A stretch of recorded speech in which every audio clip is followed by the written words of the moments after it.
আমি একটা হাদিস আপনাদের সামনে বলছি, হাদিসটা আপনারা মনে রাখবেন। 1556 নম্বর হাদিস, তাবরানী আওসাতের মধ্যে এসেছে। রাসূলুল্লাহ সাল্লাল্লাহু আলাইহি ওয়াসাল্লাম বলেন, মা জালাসা কওমুন ইয়াযকুরুনাল্লাহ, কোন স্থানে বসে এক শ্রেণীর মানুষ যদি আল্লাহকে স্মরণ করে, আল্লাহর কথা পর্যালোচনা করে, ইল্লা নাদাহুম মুনাদিম মিনাস সামা, আসমান থেকে আল্লাহ তাদেরকে ডেকে বলেন, যখন আলোচনা শেষ হয়ে যাবে তখন আল্লাহ আসমান থেকে ঘোষণা করেন, কুমু মাগফুরাল লাকুম, তোমরা এখন চলে যাও, তোমাদের সবাইকে ক্ষমা করে দেওয়া হয়েছে। বলেন তো, ক্ষমা করার মালিক কে? আল্লাহ। আল্লাহ যদি ঘোষণা করেন, কারো কোনো পাপ থাকবে না, কোনো পাপ থাকার কথা না। আরেকটি যে কথা বলেছেন সেটা শুনলে আরো তো হতবাক হবেন। আল্লাহ কত দয়ালু। এই যে অবস্থায় আপনারা বসে আছেন, আল্লাহ আপনাদের প্রতি কত সন্তুষ্ট। আল্লাহ বলেন শুধু এটা না, ও বুদ্দিলাত সাইয়্যাতুকুম হাসানাত, তোমরা জীবনে যত পাপ করেছিলে, আজ থেকে নিয়ে পূর্বে জীবনে যত পাপ করেছো, সমস্ত পাপকে নেকিতে পরিবর্তন করে দেওয়া হয়েছে। পাপ নেকি হয়ে যায়, এমন একটা আমলের মধ্যে এখন আপনারা বসে আছেন। বলেন আলহামদুলিল্লাহ। এই ফজিলতটা অবশ্যই পাবো, ইনশাআল্লাহ পাবো। আমি মাঝে মাঝে এক নেকির কথা ভাবি, বেশি না, এক নেকির কথা ভাবি।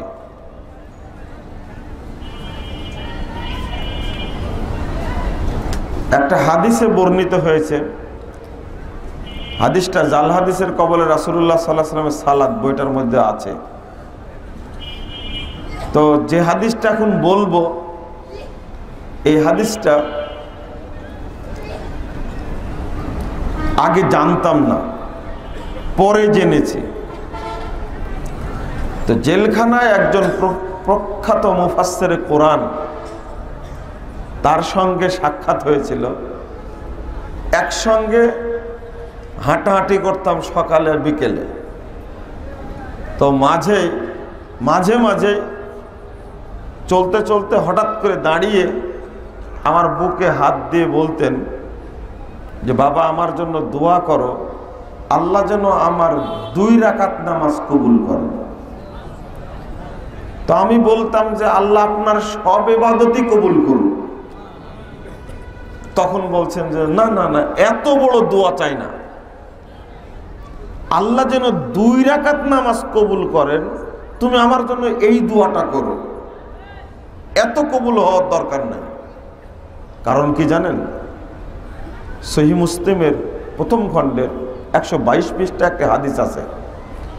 রাসূলুল্লাহ সাল্লাল্লাহু আলাইহি ওয়াসাল্লাম বলেছেন, যে ব্যক্তি সুন্দর করে ওযু করে একমাত্র আল্লাহকে সন্তুষ্ট করার জন্য 2 রাকাত সালাত আদায় করবে, এখানে অন্য কোনো উদ্দেশ্য থাকবে না। 2 রাকাত সালাত আদায় করলে আল্লাহ এত খুশি হন, আল্লাহ তাকে জান্নাত দান করেন। তো আপনাদেরকে এখন যে হাদিসটা বলবো, ওই হাদিসটা তখন জানা ছিল না, জানা থাকলে আমি এটা বলতাম না। আল আদাবুল মুফরাদ, ইমাম বুখারীর একটা হাদিসের গ্রন্থ, 593 নম্বর হাদিস। রাসূলুল্লাহ সাল্লাল্লাহু আলাইহি ওয়াসাল্লাম বলেছেন, মান তুকুব্বিলাত লাহু হাসানা, যার একটা নেকি গ্রহণযোগ্য হবে। কয় নেকি? একটা, বেশি না। সারা জীবনে 75, 70, 80, 90 বছর বয়সের মধ্যে আপনার একটা নেকি আল্লাহর কাছে যদি কবুল হয়, আল্লাহর নবী বলছেন দাখালাল জান্নাহ, সে জান্নাতে যাবে। একটা নেকি। আল্লাহ রাসূল সাল্লাল্লাহু আলাইহি ওয়াসাল্লাম বলছেন, তাবরানী কাবির 98 নম্বর হাদিস, রাসূল সাল্লাল্লাহু আলাইহি ওয়াসাল্লাম বলছেন, মান কানাত লাহু হাসানা, কিয়ামতের মাঠে নেকি শেষ হতে থাকবে, নেকি শেষ হয়ে যাবে। ওই যে কাকে গীবত করেছেন, কাকে গালি দিয়েছেন, কাকে মেরেছেন, এই মারের কারণে নেকি কমতে থাকবে, আপনার নেকিগুলো নিয়ে চলে যাবে আর পাপগুলো দিয়ে যাবে। রাসূল সাল্লাল্লাহু আলাইহি ওয়াসাল্লাম বলছেন শেষে, মান কানাত লাহু হাসানা, অবশেষে যার একটা নেকি টিকে যাবে, এক নেকি, দাখালাল জান্নাহ, ওই এক নেকি নিয়েই জান্নাতে প্রবেশ করবে। আমার এই হাদিস জানা থাকলে আমি বলতাম যে 2 রাকাত নামাজ কবুল হোক এই জন্য দোয়া করছে না, আল্লাহ আপনার একটা নেকি কবুল করুক এই জন্য দোয়া করছে। বুঝতে পারছেন কেন কথাটা বললাম? আমি মনে হয় বুঝেননি আপনারা। এই ঘটনাটা কেন বললাম বুঝতে পেরেছেন? যদি মনোযোগ দিয়ে আলোচনা শুনেন তাহলে বুঝার কথা। কারণ এক নেকির যে দাম, এটা আপনি বা আমি আজ বুঝি না, বুঝার চেষ্টাও করি না।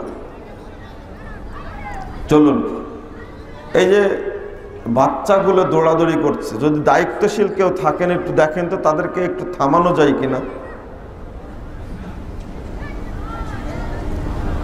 আলহামদুলিল্লাহ, রাত তো 11টা পেরিয়ে গেছে। আপনারা কিছু শুনবেন না শেষ করে দেব? বলবো? আচ্ছা, ধৈর্য ধারণ করে বসেন, তাহলে আমি 2-4টা কথা অল্প খুব সংক্ষেপে বলে শেষ করবো ইনশাআল্লাহ। আপনারা একটু শান্ত থাকুন, উঠা বসা করবেন না। যারা বাইরে আছেন তাদেরকে আবার অনুরোধ করছি, একটু শান্তভাবে এসে বসে যান। আজকে যে আলোচনাটা শোনাবো, মানব জীবনে সালাতের প্রভাব। আপনারা যারা শীতের মধ্যে দূর থেকে কষ্ট করে এসেছেন, নিঃসন্দেহে আমি মনে করছি আপনারা অধিকাংশই মুসল্লি এবং 5 ওয়াক্ত সালাত আপনারা আদায় করেন। আলহামদুলিল্লাহ, মনে হয় আদায় করেন, এটা আমার বিশ্বাস। বাংলাদেশে বাইতুল মুকাররমে যত মুসল্লি সালাত আদায় করে, জুমার সালাত, ওয়াক্তে সালাত, তারা যদি সবাই ফ্রেশ ভাবে সালাত আদায় করত এবং তার সালাত কবুল হতো, তাহলে কি বাংলাদেশে এত দুর্নীতি হতো? 2টা দিনের চিত্রের কথা মনে পড়ে। ঈদের সালাতও তো সালাত, জুমার সালাতও সালাত, জানাজার সালাতও সালাত। তো ঈদের সালাতে যে সমস্ত মুসল্লিরা অংশগ্রহণ করে, তারা সব শ্রেণীর যত সরকারি কর্মকর্তা আছে উচ্চ পর্যায়ের, জাতীয় ঈদগাহ ময়দানে তো সবাই উপস্থিত হয়, তাই না? জুমার সালাতেও উপস্থিত হয়। প্রথম কাতারে সব বড় বড় যারা ব্যক্তি সরকারের পদে যারা আসীন তারাই উপস্থিত হয়। কিন্তু তাদের জীবনে এই সালাত কোনো প্রভাব বিস্তার করতে পেরেছে? কেন? কারণটা কি? জুমার দিনে সুন্দর পোশাক, খুব দামি আতর, জায়নামাজটাও অত্যন্ত মূল্যবান, দামি জায়নামাজ পরে তারা ঈদের সালাত পড়তে যায়, জুমার সালাত পড়তে যায়। কিন্তু তাদের জীবনে পরিবর্তন হয় না কেন? মৌলিক কারণটা কি? প্রভাব পড়ে না কেন? আল্লাহর কথার সাথে মিলে না কেন? যদি সালাতি আদায় করবে, তাহলে পাসপোর্ট অফিসে এত দুর্নীতি হয় কি করে? ভূমি অফিসে এত দুর্নীতি হয় কি করে? ইনকাম ট্যাক্স অফিসে এত দুর্নীতি হয় কি করে? অনুরূপভাবে সচিবালয়ে যা দুর্নীতি হয়, অনুরূপভাবে কোর্ট চত্বরে যত দুর্নীতি হয়। একটা কথা, প্রবাদ বাক্য আছে, কোর্টের ইটও টাকা চায়। আর একটা, বিদ্যুৎ অফিসে এত দুর্নীতি হয়। এক ঊর্ধ্বতন কর্মকর্তা আমাকে বলছেন যে মানুষ কি সহজে টাকা বের করতে চায়? আমি ফাইলটাতে স্বাক্ষর করে দিলে আমাকে 2 লাখ টাকা দিবে। টাকা উপস্থিত, ফাইলটা নিতে আসছে, নিজে বলছেন, কোনো মাঝখানে কোনো রাবি নাই। তো এমন বিপদ, টাকা যেহেতু ভাগাভাগি হয়, তা আমি নিব না, সৎ থাকার চেষ্টা করি। তো দেখা যাবে আমার চাকরি নষ্ট হয়ে যাবে, বাকিরা আমার চাকরি খেয়ে ফেলবে। তা আমার ভাগে যেটা আসে ওইটা আমি এতিমখানায়, মাদ্রাসায়, দরিদ্রদের মাঝে বিতরণ করি। আল্লাহর কসম আমি 1 টাকা খাইনি বেতন ছাড়া। সে নিজে বলছেন। একদিন এতিমখানার এক লোক টাকা নেওয়ার জন্য আমার কাছে গেছে। আমি বললাম, আপনি অফিসে আসেন, আমি টাকা দিচ্ছি। তো আমি ফাইলটা স্বাক্ষর করে দিলাম, আর বললাম টাকা আমাকে দেওয়া দেন না, টাকাটা এই 2 লাখ টাকা এই লোককে দিয়ে দেন, এই এতিমখানায় খরচ করবে, টাকাটা আমাকে দিবেন, আমি নিব না, এতিমখানায় দেন। তো যেহেতু ফাইলে স্বাক্ষর হয়ে গেছে, তো লোকটা বলছে, অভিজ্ঞতা বলছে, তো 4টা বান্ডিল আছে 500 টাকার, তাহলে কয় লাখ টাকা হচ্ছে? 2 লাখ টাকা। তো তখন আমি এতিমখানা দিয়ে দিতে বললাম টাকাটা পুরোটাই। তো 2 লাখ টাকার নোট আছে কয়টা? 400টা নোট আছে। তো বলছে ওখান থেকে একটা 500 টাকার নোট বের করে এতিমখানায় দিচ্ছে। এখন আমাকে বলছে, বলেন টাকাটা আমি হাতে নিয়ে এতিমখানায় দিলে বেশি উপকার হতো, আর না তার হাত দেওয়ার কারণে বেশি উপকার হলো? বলেন দেখি। মানুষ কোন জাতের, কত খারাপ! দুর্নীতির টাকা দেওয়ার জন্য 2 লাখ টাকা রেডি করে নিয়ে আসছে, কিন্তু এতিমখানায় টাকাটা দিবে এই জন্য ওর মনটা প্রশস্ত না। ও দিল 200টা নোটের মধ্যে থেকে দিল, 400টা নোটের মধ্যে থেকে দিল কয়টা? একটা নোট বের করে দিচ্ছে। তারপর থেকে আর এই কাজ করি না, টাকাটা আগে আমি নেই, নেয়ার পরে তারপরে এতিমখানায় দিয়ে দিই। এতই দুর্নীতি হয়। অথচ জোহরের টাইম হলে, আসরের টাইম হলে এই লোকেরাই আগে নামাজ পড়তে যায়। বলছেন আপনাদের এই 5 দুনার একটা গল্প বলো। 5 দুনা না, আর একটা কি জায়গা, মাধবদী। মাধবদীর কর্মচারী, দোকানের কর্মচারী আমাকে বলছে যে আমার মালিক মাথায় টুপি থাকা, লম্বা দাড়ি, মুখে আছে, আজান হলেই মসজিদে চলে যায়। হজ করেছেন, কিন্তু কাস্টমার যখন আসে, শাড়ির দাম, লুঙ্গির দামটা আমরাই লিখে রাখছি যে এই দামে। একটা শাড়ির দাম 2000 টাকা কেনা। কাস্টমার আসছে, আসার পরে কাস্টমারকে বলছে যে আসলে আপনি তো আমার পরিচিত মানুষ, মাঝে মাঝেই জিনিসপাতি কিনে নিয়ে যান, এটা কেনা দামি কিনা, যেটা কিনা দাম যেটা, সেই দামে আপনাকে দিচ্ছি, এখানে আমি কোনো লাভ করছি না। 5000 টাকা কিনা, আপনি এই টাকা দিয়ে নিয়ে যান। তাহলে দাড়ি আর টুপি, এই নামাজ, এটা কি সাইনবোর্ড না? সাইনবোর্ড। এই দাড়ি, টুপি আর নামাজ দিয়ে মানুষকে ধোঁকা দিচ্ছে। বলেন তো ও কত বড় মিথ্যা কথা বলল। এখন ওই দোকানের কর্মচারী আমার কাছে ফতুয়া চাচ্ছে উল্টাটা, আমাকে বলছে যে এই দোকানে চাকরি করা যাবে কিনা। বুঝেননি কথা? বলেন তো, দোকানের মালিকের তাকওয়া বেশি না কর্মচারীর তাকওয়া বেশি? কর্মচারীর তাকওয়া বেশি।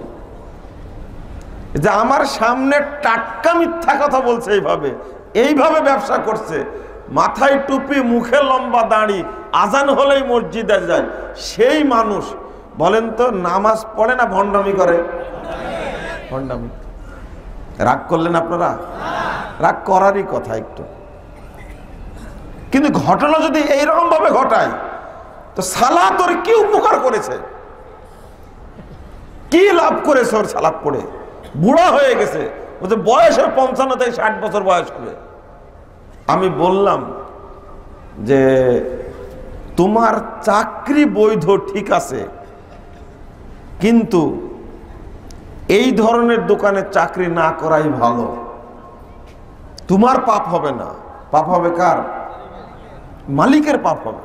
ও তো বিক্রি করছে, ম্যাক্সিমাম পণ্য বিক্রি করে, আর কথায় কথায় আল্লাহর কসম মারে। তাহলে সাইনবোর্ড কয়টা হলো? একটা হলো লকব, হলো হাজি 1 নম্বর, 2 নম্বর টুপি, 3 নম্বর দাড়ি, 4 নম্বর হলো নামাজ, 5 নম্বর হলো কসম। পাঞ্জাবিও আছে, এটা ঠিক, এটা ভুল করে ফেলেছি। পাঞ্জাবি একটা সাইনবোর্ড, এই সাইনবোর্ড দিয়ে মানুষকে ধোঁকা দিচ্ছে। তাহলে এই সালাত পড়ে ওর কি লাভ আছে? কোনো লাভ নেই। আল্লাহর সঙ্গে মুনাফিকি, আল্লাহর সঙ্গে বাটপারি কাকে বলে? সেই বাটপারি আল্লাহ বলছেন সূরা আনকাবুত 45 নম্বর আয়াত, ওয়াকিমিস সালাহ, তুমি সালাত আদায় করো, ইন্নাস সালাতা তানহা আনিল ফাহশাই ওয়াল মুনকার, নিশ্চয় সালাত বাধা দিবে যাবতীয় অন্যায় কর্ম থেকে, যাবতীয় নোংরা কর্ম থেকে সালাত বাধা দিবে। আপনাকে বাধা দেয় না কেন? দুর্নীতি শুধু এমপি মন্ত্রী করে, আপনি দুর্নীতি করেন না? আপনি তো দুর্নীতি করেন। এক কলেজের প্রিন্সিপাল নিয়োগ বাণিজ্য করতে গিয়ে যদি দুর্নীতি করে,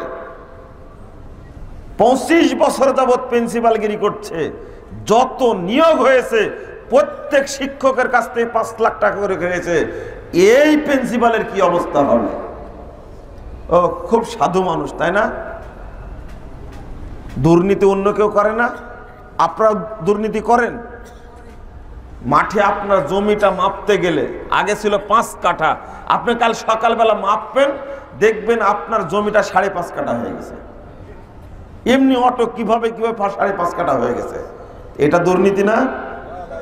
আপনি মুসল্লি কিভাবে না? সালাত আপনার জীবনে প্রভাব বিস্তার না করার কারণ হলো মৌলিক 4টা। কয়টা? 4টা। এই 4টা কারণ মনে রাখতে হবে। আমি 4 নম্বরটা নিয়ে মূলত আলোচনা করব, বাকি 3টা নিয়ে আলোচনা করব না, শুধু বলবো। 1, সালাত আদায় করে কিন্তু ওর আকীদা ঠিক নাই, ওর আকীদায় গলদ আছে, আকীদায় শিরিক রয়েছে, এমনকি শিরকে আকবার আছে। বাংলাদেশের অধিকাংশ ধর্মীয় মানুষ যারা ধর্মভীরু, যারা ধর্মপ্রাণ, তারা অধিকাংশ মানুষই কবর পূজা, খানকা পূজা, পীর পূজা, গাছ পূজা, মাছ পূজা, কচ্ছপ পূজার সাথে জড়িত। ওরা আল্লাহকেও সেজদা করে, মাজারেও সেজদা করে, ভাগাভাগি করে নিয়েছে। বলেন এদের ইবাদত কবুল হবে না। টুপি যতই বড় হোক, পাগড়ি যতই লম্বা হোক, আলখেল্লা যত বড়ই হোক, এদের কোনো ইবাদত আল্লাহর দরবারে কবুল হবে হবে না। অথচ তাহাজ্জুদ পড়ছে, অথচ নফল সিয়াম পালন করছে, কিন্তু আকীদায় শিরক। এই শিরকটাকে শিরকে আকবার। আমি খুব কড়া করে বলে যাই, মাঝখানে এই কথাটুকু এখানে খুব কড়া করে বলে যাই, যদি আপনি শিরিকে আকবরের সাথে জড়িত থাকেন, শিরিক আকবর বলতে মাজারে মানত করা, 1 টাকা দান করা, অলি পীর বাবা কবরে জীবিত আছে, আমার উপকার বা ক্ষতি করতে পারে এই বিশ্বাস করা, আল্লাহর নবী গায়েব জানতেন এটা বিশ্বাস করা, পীর আউলিয়া গায়েবের কথা বলতে পারেন এটা বিশ্বাস করা, বা মরা বাবার কাছে গিয়ে দোয়া চাওয়া যে বাবা তুমি দোয়া করো আল্লাহ যেন আমাকে হজ থেকে ভালোভাবে ফিরিয়ে নিয়ে আসে, এই সমস্ত কার্যক্রম হলো শিরিকে আকবার। এই কাজ মাজারে টাকা 1 টাকা দিয়েই যদি কেউ মারা যায়, মাজারে 1 টাকা দান করেই যদি কেউ মারা যায়, মারা যাওয়ার সাথে সাথে তওবা করার সুযোগ পায়নি, এই ব্যক্তির নাম আব্দুর রহমান হোক আর আব্দুল্লাহ হোক আর আব্দুর রহিম হোক, এই লোক ও মুসলমানের বাচ্চা হোক, হজ 70 বার করা হোক, মসজিদ 300টা করে দেওয়া হোক, শিরকে আকবার করে মারা গেছে, এই লোককে জাহান্নাম থেকে বের করার শরীয়তে কোনো পথ নাই, কোনো পথ নাই। এর হুকুম মুখরিজুন আনিল মিল্লাহ, ও মিল্লাত থেকে ইসলাম থেকে বহিষ্কার, একবারে কবরে সেজদা দেওয়া মাত্রই ইসলাম থেকে বহিষ্কার। খালিদান মুখাল্লাদান ফিন্নার, মুশরিকরা কাফেরেরা বিধর্মীরা মরলে কোনোদিন জান্নাতে যেতে পারবে না। ঠিক একজন বিধর্মী যেমন ও মাজারে 1 টাকা দান করা মাত্রই তেমনই হয়ে গেছে, কোনো পার্থক্য নাই। শুধু তাই না, এবার একটা আরো কঠিন কথা বলছি, আপনার সাবধানতার জন্য। আপনার বাপ মাজারে দান করে মারা গেছে, তওবা করেনি, শিরিক থেকে তওবা করেনি। আপনার মা মাজারে টাকা দিয়ে মারা গেছে, তওবা করেনি, শিরিক করে মারা গেছে, এর জন্য কোনো দোয়া চলবে না, কোনো দোয়া নেই, লাভ হবে না দোয়া করে। দোয়া করাটাই অন্যায়, তার জন্য সাদাকা করে কোনো লাভ হবে না। হ্যাঁ, গলায় দড়ি দিয়ে মারা গেছে একজন ব্যক্তি, গলায় দড়ি দিয়ে মারা গেছে একজন ব্যক্তি, শিরিক করেনি, তার ছেলে সন্তান যদি ওর জন্য সাদাকা করে ক্ষমা চায়, গলায় দড়ি দেওয়া মরলেও আল্লাহ তাকে ক্ষমা করে দিতে পারে। মদ খেতে খেতে মারা গেছে, শিরিক করেনি, তার ছেলে সন্তান তার জন্য সাদাকা করে, তার জন্য দোয়া করে, আল্লাহ রাব্বুল আলামিন তার পাপ ক্ষমা করে দিতে পারে।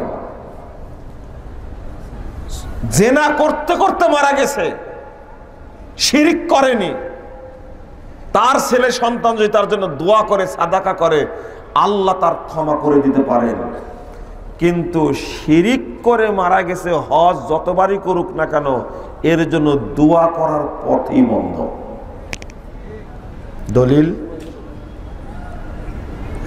সূরা হাসর 10 নম্বর আয়াত, আল্লাহ বলছেন রব্বানা গফির লানা ওয়া লিইখওয়ানিনাল্লাযীনা সাবাকুনা বিল ঈমান, আল্লাহ তুমি আমাদেরকে ক্ষমা করো আর আমাদের ওই সমস্ত ভাইদেরকে ক্ষমা করো যারা ঈমান নিয়ে মারা গেছে। যারা শিরিকে আকবার করে মারা গেছে তারা কি ঈমান নিয়ে মরেছে? তাদের জন্য দোয়া নেই।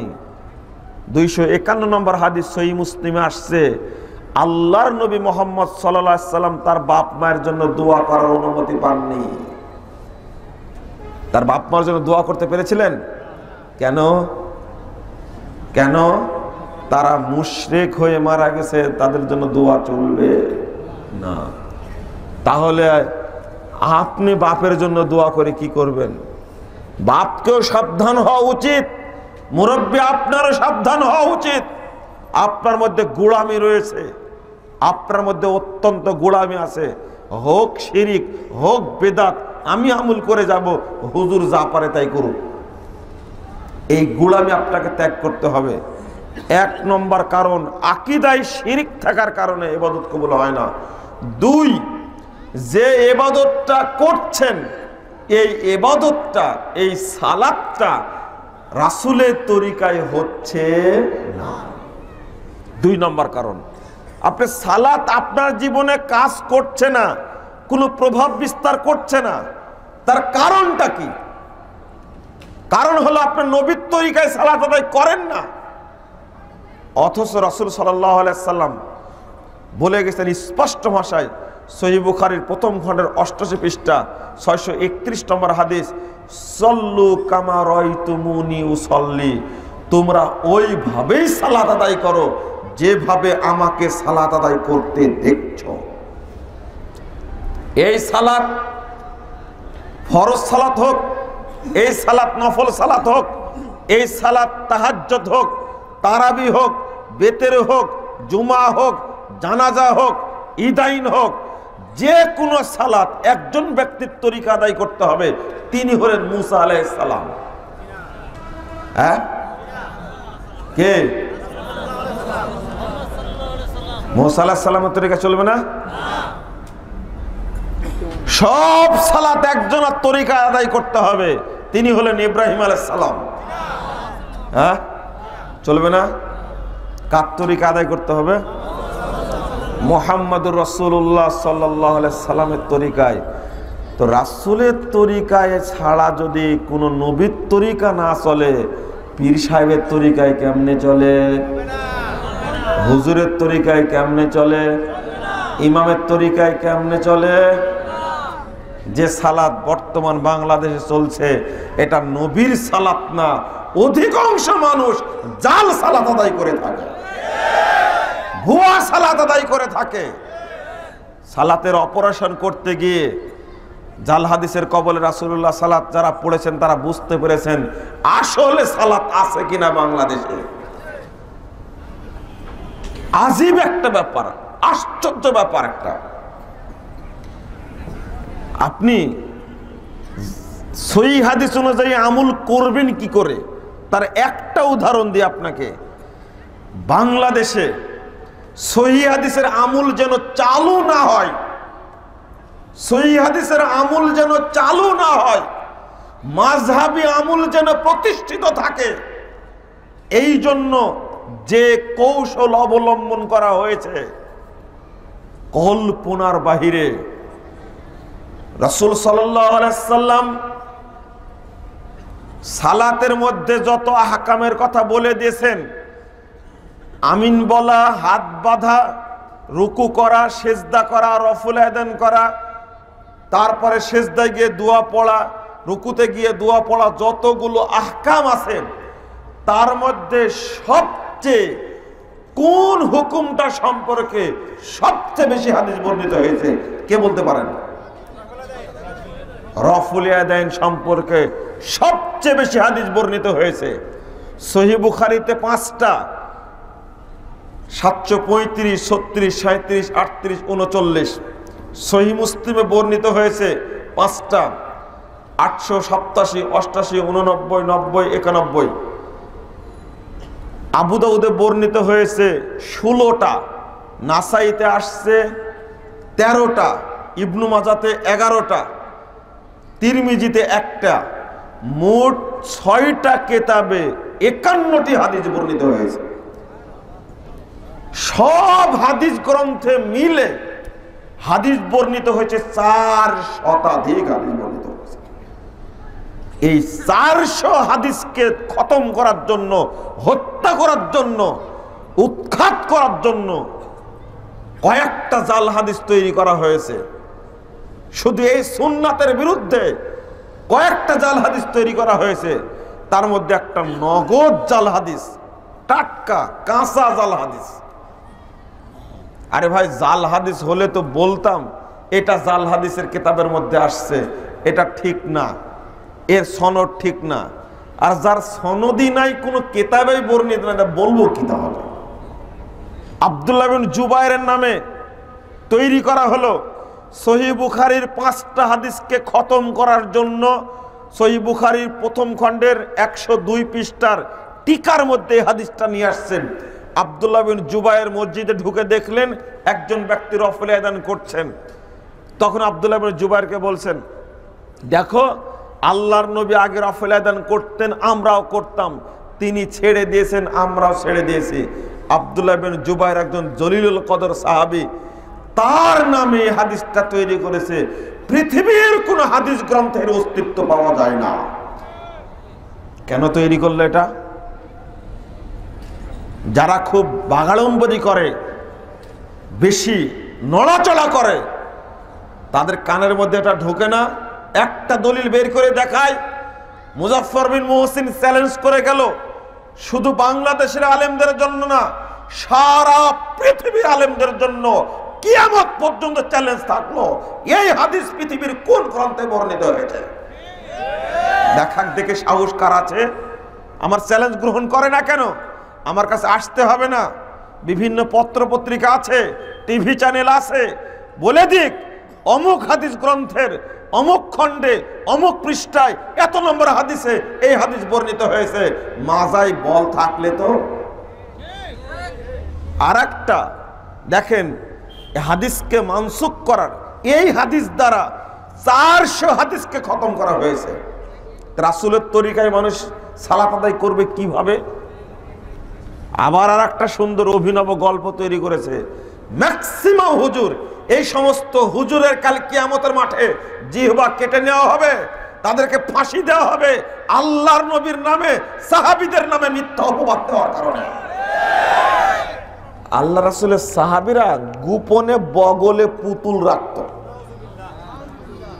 পুতুল পূজা করত বলে আল্লাহর নবী নির্দেশ দিয়েছেন রফল আয়দান করুন, যেন বগল থেকে পুতুল পড়ে যায়। আচ্ছা, আপনাদের কি বিশ্বাস হয় সাহাবীরা গোপনে মূর্তি পূজা করতেন? যারা সাহাবীদের উপরে এই অপবাদ দিবে তাদের কি শাস্তি হতে পারে?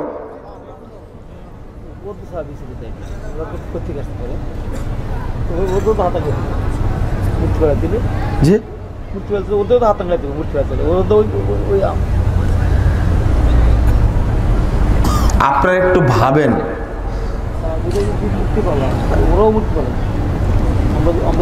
সাহাবীরা মূর্তি পূজা করতেন গোপনে। এত বড় মূর্খতা, এত বড় নোংরামি, এত বড় অপবাদ সাহাবীদের বিরুদ্ধে আর কি হতে পারে?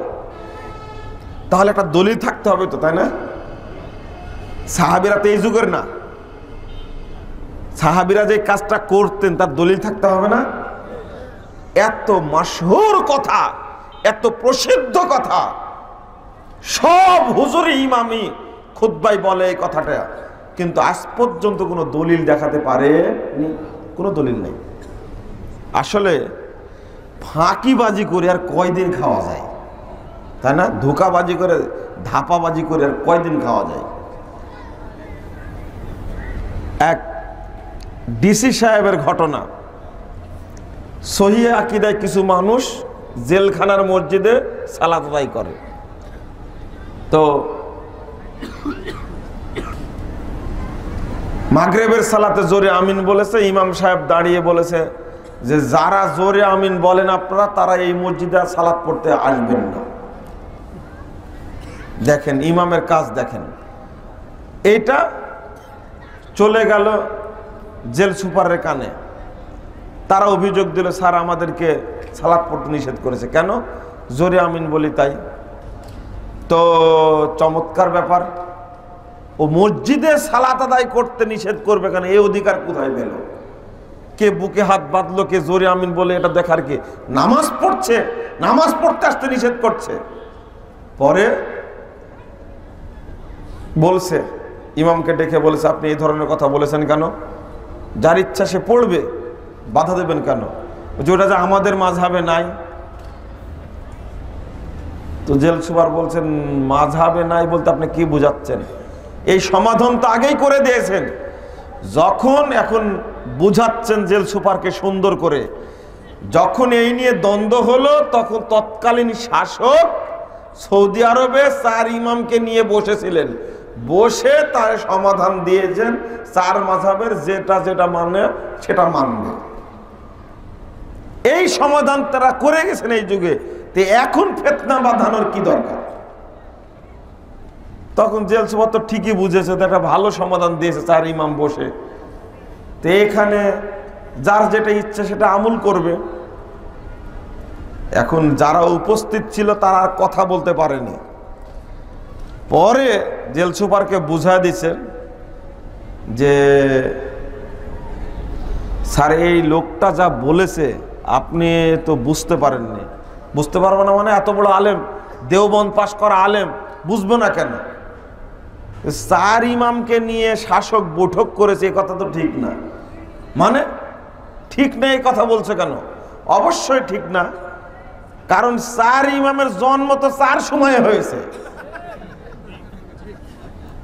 এখন তো জেল সুপার তো অত তলায় দেখতে যায়নি, বুঝেননি কথা আপনারা? ইমাম আবু হানিফার সাথে ইমাম আহমদ বিন হাম্বলের সাক্ষাৎ হয়েছে? ইমাম আবু হানিফার সাথে ইমাম শাফির সাক্ষাৎ হয়েছে? কেমনে চার ইমাম এক জায়গায় বসলো? দেখেন ধাপ্পাবাজি করে কতদিন চলা যায়। আপনাদের খারাপ লাগছে? এত কৌশল জানে, দেওবন্দে পড়া বড় আলেম এইরকম কৌশল করছে। তখন এই লোকগুলো বলেছে, স্যার আপনি একটা কাজ করবেন, আপনি ইমামকে বলবেন যে স্যার ইমামের জন্ম তারিখ আর মৃত্যু তারিখ আপনি আমাকে লিখে দিবেন। এবার তো যোগ বিয়োগ করলে ফলাফল বেরিয়ে যাবে, তাই না? বের হবে না? এখন মুয়াজ্জিনকে বলতে পারেন ইমাম কই? ইমামকে তো একটা দায়িত্ব দিয়েছিলাম, স্যার ইমাম অসুস্থ, আসতে পারেনি। পরের দিন ইমামের কোনো খবর নাই, ইমাম আসে না কেন? স্যার আপনার সাথে কি হয়েছে তা জানি না, তারপর থেকে তার মসজিদে আসছে না, ডাকো ইমামকে, ডেকে নিয়ে আসো। এইরকম যদি সরকারি কর্মকর্তার কাছে এই ধান্দাবাজ ইমাম পড়ে তবেই তো সোজা হবে, তাই না? সোজা হবে না এরকম? আলহামদুলিল্লাহ বাংলাদেশে এখন বহু ডিসি, বহু এসপি, বহু ওসি, বহু ডাক্তার, বহু প্রফেসর, বহু সচিব এইভাবে বাংলাদেশের বিভিন্ন জায়গায় কাজে লেগে গেছে এবং তারা ইমামদেরকে ডেকে নিয়ে এসে ভালো করে ঘরের মধ্যে চা বিস্কুট পান করায় এখন হাদিস দেখতে বলছেন, হাদিসটা বের করে তারপরে যান। ইমামের পিছনটা তো হলুদ হয়ে গেছে। এরকম হচ্ছে আলহামদুলিল্লাহ, এখন হচ্ছে। বাংলাদেশের শিক্ষিত সমাজ যদি সচেতন হয়, যুবকরা যদি সচেতন হয়, এই সমস্ত ধান্দাবাজ ব্যবসায়ী পেট পূজারী আলেমদের ষড়যন্ত্র কাজে লাগবে না, ইনশাআল্লাহ কাজে লাগবে না। দেখেন এইরকম যদি ধোঁকাবাজি করে তাহলে কিভাবে একজন মানুষ সহি আকীদায় সালাত আদায় করবে, রাসূলের পদ্ধতিতে সালাত আদায় করবে কিভাবে? যে কোনো সালাত আদায় করতে হবে একমাত্র মুহাম্মদুর রাসূলুল্লাহ সাল্লাল্লাহু আলাইহি ওয়াসাল্লামের তরিকায়, অন্য কোনো তরিকায় সালাত আদায় করা যাবে না। কথা শক্ত। বাংলাদেশে আজানের দোয়াতে ভুল, ওযুর দোয়াতে ভুল, সালাতের মধ্যে ভুল যদি খুঁজতে যাওয়া যায়, আপনারা বলেন লোম বাঁচতে কম্বল শেষ, সালাত পাওয়াই যাবে না। জানাজার সালাতে ভুল, জানাজার সালাতে সূরা ফাতিহা পড়াই না, জানাজার সালাত হবে বাতিল। যে কোনো সালাত, রাসূল সাল্লাল্লাহু আলাইহি ওয়াসাল্লাম বলেছেন লা সালাতা লিমান লাম ইয়াকরা বিফাতিহাতিল কিতাব, ওই সালাত নাই যে ব্যক্তি সালাতে সূরা ফাতিহা পড়ে না। 756 নম্বর হাদিস সহিহ বুখারী খুলুন, আল্লাহর নবী বলে গেছেন সালাত নাই, সালাত হবে না যদি সূরা ফাতিহা না পড়ে।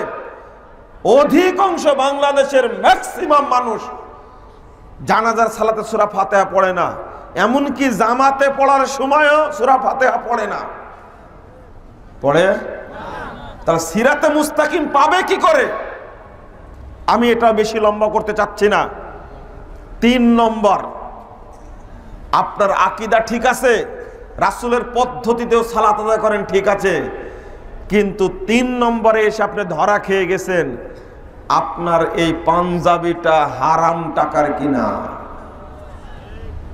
আপনি যে খাবারটা রাত্রিতে খেয়েছেন এটা হারাম টাকার খাবার, দুর্নীতির টাকার খাবার, সুদের টাকার খাবার, ঘুষের টাকার খাবার। বাংলাদেশের মানুষের দুর্নীতি করতে করতে করতে করতে মানুষের চরিত্র হারিয়ে গেছে এবং তাদের বুদ্ধি হারিয়ে গেছে। জানেন না, দুর্নীতির অভিশাপে তার ছেলে সন্তান, তার বংশ পরম্পরায় আল্লাহ ধ্বংস করে দেবে, তাকে একেবারে বিকলাঙ্গ করে দেবে তাদেরকে। এতে কোনো সন্দেহ নাই যে দুর্নীতি করে। দুর্নীতি এত খারাপ জিনিস, দিব্যি প্রতিনিয়ত মানুষ হারাম খাচ্ছে, প্রতিনিয়ত হারাম খাচ্ছে। দুর্নীতির যতগুলো সেক্টর কিছুক্ষণ আগে বলেছি, এই সেক্টরগুলোতে এত পরিমাণ দুর্নীতি হয়। আর এক শ্রেণীর দুর্নীতিবাজ আছে বাংলাদেশে, শুধু স্বাক্ষর করলে দুর্নীতি হয়। যদি এই রাস্তাটা করতে কন্ট্রাক্টরকে টেন্ডার দেওয়া হয়েছিল 5 কোটি টাকা, যে পাঁচদুনা থেকে মাধবদী থেকে রাস্তা করতে হবে নরসিংদী পর্যন্ত, এই রাস্তার কন্ট্রাক্টরের সাথে চুক্তি হয়েছিল, টেন্ডার হয়েছিল 5 কোটি টাকা। ও কাজ করেছে 3 কোটি টাকার, 2 কোটি টাকা মেরে খেয়েছে। এর ফলাফলটা কি হবে? এর ফলাফলটা হবে এই পুরো রাস্তাটা কাল কিয়ামতের মাঠে ওর মাথার উপরে থাকবে।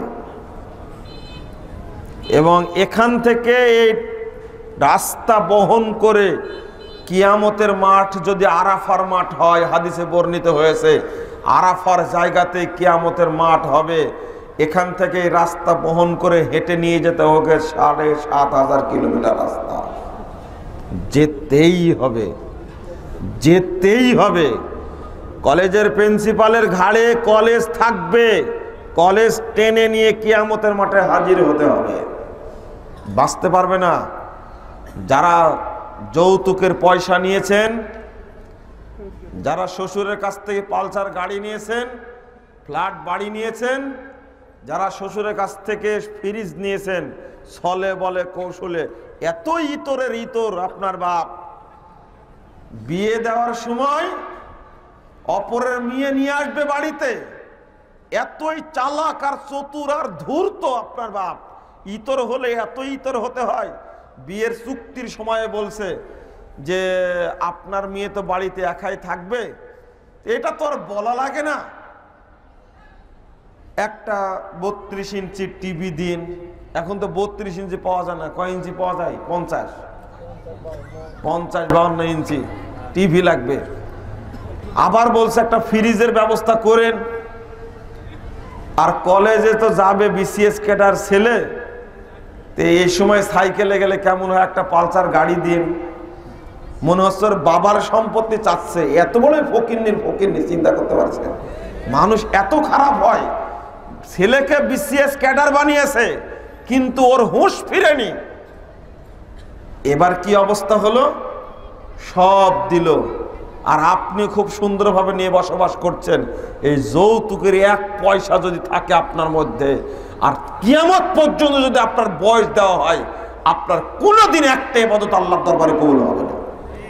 এটাও এক প্রকার দুর্নীতি। বেঁচে থাকতেই শ্বশুরকে টাকা ফেরত দিতে হবে, পালসার গাড়ি ফেরত দিতে হবে। আর যদি বলেন যে না আমার শ্বশুর আমাকে এমনি গাড়ি দিয়েছে, এমনি দিয়েছে। ফকির বারবার ভিক্ষা চেতে যায় আপনার শ্বশুর বাড়িতে, 1 মুঠ ভিক্ষা পায় না, আর আপনার শ্বশুর আপনাকে পালসার গাড়ি এমনি দিয়েছে, তাই না? এটা আল্লাহকে বুঝায়েন, আমাকে বুঝানোর দরকার নাই। আমার শ্বশুর পালসার গাড়ি আমাকে এমনি দিয়েছে, এটা আপনি আল্লাহকে বুঝায়েন, আমাকে বুঝানোর দরকার নাই। দুর্নীতি যে যা করবে, সূরা আল ইমরানের 161 নম্বর আয়াতটা মনে রাখবেন, আপনারা সবাই মনে রাখবেন। যে যা দুর্নীতি করবে, আল্লাহ রাব্বুল আলামিন বলছেন ওয়ামাই ইয়াগলুল ইয়াতি বিমা গাল্লা ইয়াউমাল কিয়ামা। যে যা আত্মসাৎ করেছে, যে যা আত্মসাৎ করেছে সেইটা নিয়ে কিয়ামতের মাঠেও হাজির হবে। আল্লাহ বলছেন এটা। যদি এই মোবাইলটা চুরি করেন, ফেরত যদি না দেন, এই মোবাইলটা কাল কিয়ামতের মাঠে আপনার ঘাড়ের উপরে থাকবে, এটা আল্লাহ বলছেন। এটার কথার হেরফের হবে না। শুধু তাই, মোবাইলই সাক্ষী দিবে। এই মোবাইল সাক্ষী দিবে। 1408 নম্বর হাদিস, সহিহ বুখারী খুলুন, চিৎকার করতে থাকবে মোবাইল, আমি হলাম দুর্নীতির মাল, আমি হলাম আত্মসাতের মাল, আমি হলাম দুর্নীতির মাল, আমি হলাম আত্মসাতের মাল, এই কথা বলে চিৎকার করতেই থাকবে। সারা পৃথিবীতে যত মানুষ এসেছে সমস্ত মানুষ জানতে পাবে এ এক দুর্নীতিবাজ। বাংলাদেশের এক শ্রেণীর কুসন্তান আছে, এরা মানুষ না, জানোয়ারের চেয়েও খারাপ, যারা বাংলাদেশে একটা মধ্য আয়ের দেশ হতে পারেনি, এই দেশের অর্থ চুরি করে নিয়ে কানাডায় গিয়ে বাড়ি করে, লন্ডনে গিয়ে বাড়ি করে, আমেরিকায় গিয়ে বাড়ি করে, চীনে গিয়ে বাড়ি করে, সিঙ্গাপুরে গিয়ে জুয়া খেলে। এক শ্রেণীর কুসন্তান আছে, দরিদ্র অর্থ চুরি করে নিয়ে বাংলাদেশকে ফতুর করে দিয়েছে। এরা হলো দেশের কুসন্তান, এরা হলো জানোয়ার মাখা সন্তান। এদের দেশে আইন করা উচিত, এদের যে বিরুদ্ধেই মৃত্যুদণ্ডের আইন করা উচিত। আমি মাঝে মাঝে বক্তব্যে বলি, প্রধানমন্ত্রীর উচিত সরকারি আমলাদের, এই সমস্ত আমলাদের একটা হাদিস ভালো করে গুলে খাওয়ানোর দরকার। এদের সালাত কবুল হবে কি করে? প্রথম কাতারে সালাত আদায় করে কি করবে? ওরা মক্কায় গিয়ে হজ করে কি করবে? ওদের পায়ের থেকে নিয়ে মাথা পর্যন্ত পুরোটা দেহ হারামে কিলবিল কিলবিল করছে, ওর ইবাদত হবে কি করে? প্রশ্ন আসে না। কথা যদি বুঝানো যায়, বাংলাদেশ 5 বছর সময় লাগবে না, উন্নয়নশীল দেশ হয়ে যাবে ইনশাআল্লাহ বাংলাদেশ, যদি দুর্নীতি না হয়। বড় বড় টাকা টাকা দুর্নীতিবাজ রয়েছে, সবাই কালো টাকার মালিক হয়ে গেছে, কিন্তু কালো টাকার অবস্থাটা বুঝে না। একটা হাদিস না বললে আপনাদের অবস্থানটা বোঝানো যাবে না। আপনার কাছে যেন 1 টাকাও হারাম না থাকে, আপনি এই মর্মে সাবধান হন। রাসূল সাল্লাল্লাহু আলাইহি সাল্লাম একদিন সাহাবীদেরকে বলছেন, 325 323 নম্বর হাদিস সহিহ মুসলিমের মধ্যে এসেছে, খাইবারের যুদ্ধে কিছু সাহাবী শহীদ হয়েছেন। তো সাহাবীরা বলছেন ফুলানুন শহীদ, অমুক ব্যক্তি শহীদ, অমুক ব্যক্তি শহীদ, অমুক ব্যক্তি শহীদ। যখন বলেছে অমুক ব্যক্তি শহীদ, আল্লাহর নবী গর্জে উঠে বলছেন, কাল্লা ইন্নী রাআইতুহু ফিন্নার, অসম্ভবে শহীদ হলে কি করে, আমি একে জাহান্নামে জ্বলতে দেখছি। ফিবুরদাতিন গল্লাহা, ও একটা চাদর চুরি করেছে গনিমতের মাল থেকে, রাষ্ট্রীয় কোষাগার থেকে গনিমতের মাল চুরি করেছে, এই জন্য সে জাহান্নামে জ্বলছে। সহিহ মুসলিমের 325 নম্বর হাদিসে এসেছে, আল্লাহর রাসূল বলছেন, ওয়াল্লাহি, আল্লাহর কসম করে বলছি, সাহাবীরা শুনে রাখো, ইন্না হাযিহি শামলা লালালতাহি নারান, আমি দেখতে পাচ্ছি এই একটা ছোট্ট চাদর তাকে জাহান্নামে দাউ দাউ করে জ্বালাচ্ছে, পুড়াচ্ছে দাউ দাউ করে। এই হাদিস শোনার পরে সাহাবা কেরাম একটা ফিতা নিয়ে এসে জমা দিচ্ছে, সুতা নিয়ে এসে জমা দিচ্ছে, আর বলছে, আল্লাহ রাসূল এটা নিয়ে গেছিলাম, জমা দিয়ে গেলাম, গনিমতের মাল থেকে নিয়েছিলাম, বন্টন হওয়ার আগে এটা জমা দিয়ে গেলাম। আল্লাহ রাসূল ধরে বলছেন, শিরাকুন ফিন্নার ও শিরাকুন ফিন্নার। ও সাহাবীরা, যদি তোমার কাছে একটা ফিতা, 2টা ফিতা থাকতো, তবু তোমাকে এই ফিতা জাহান্নামে পুড়িয়ে অঙ্গার বানিয়ে দিত। এবার নেন, ভালো করে খান। এখন বর্তমান যে দুর্নীতির অবস্থা, এটার কি হবে? তাহলে এই হাদিসটা যদি সবাই জানতো, তাহলে দুর্নীতি একটু হলেও কমতো, তাই না? কমতো না? বাংলাদেশের কোনো ফাইল কোনো অফিসে নড়ে না যতক্ষণ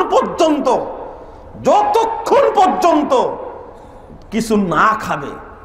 এই যে একটা মন্ত্রণালয় আছে, LGRD, তাই না? একটা মন্ত্রণালয় আছে, এরা যারাই চাকরি করে তারাই নাকি কোটি কোটি টাকার মালিক হয়ে যায়। এক চুট্টা মাত্র 2 বছরে 2000 কোটি টাকার মালিক হয়েছে, পত্রিকায় দেখলাম। এক চুট্টা, এই কয়েকদিন মাত্র 2 বছরে 2000 কোটি টাকার মালিক হয়েছে। একটা আদম ব্যাপারী আছে না বাংলাদেশে, কাজ করে না?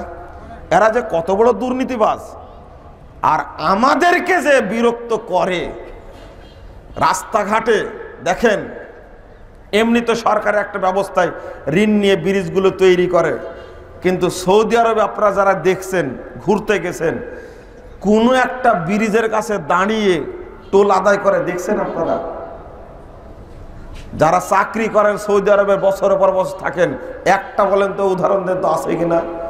ব্রিজের উপর দিয়ে গেছে আর টোল আদায় করতে হয়েছে না? মালয়েশিয়াতে আছে, আমি দেখছি, সিঙ্গাপুরে আছে দেখছি, সৌদি আরবে না, এটা আমি দেখিনি। এটা বলছি আমাদের দেশে করে, ঋণ নিয়ে করে, তাই ঠিক আছে, কিন্তু রাস্তায় দাঁড়িয়ে রাতের গভীরে পোশাক পরে যে দুর্নীতি করে, এর ব্যবস্থা কি হবে? বুঝতে পারেননি কথা?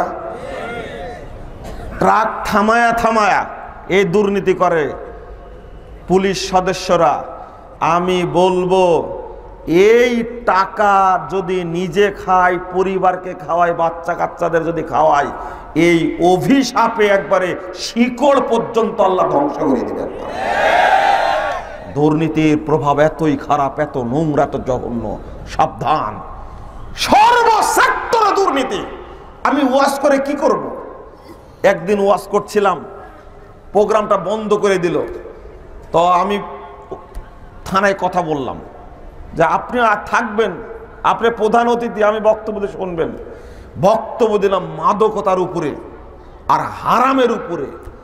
বক্তব্য দেওয়ার পরে এখন বক্তব্য পুরোটাই আমার কাছে শুনেছে। উনি বলছেন আমি 10 মিনিট থাকবো, থেকে চলে যাব, কিন্তু 1.5 ঘন্টা বক্তব্য, 1.5 ঘন্টায় মঞ্চে বসেছিল।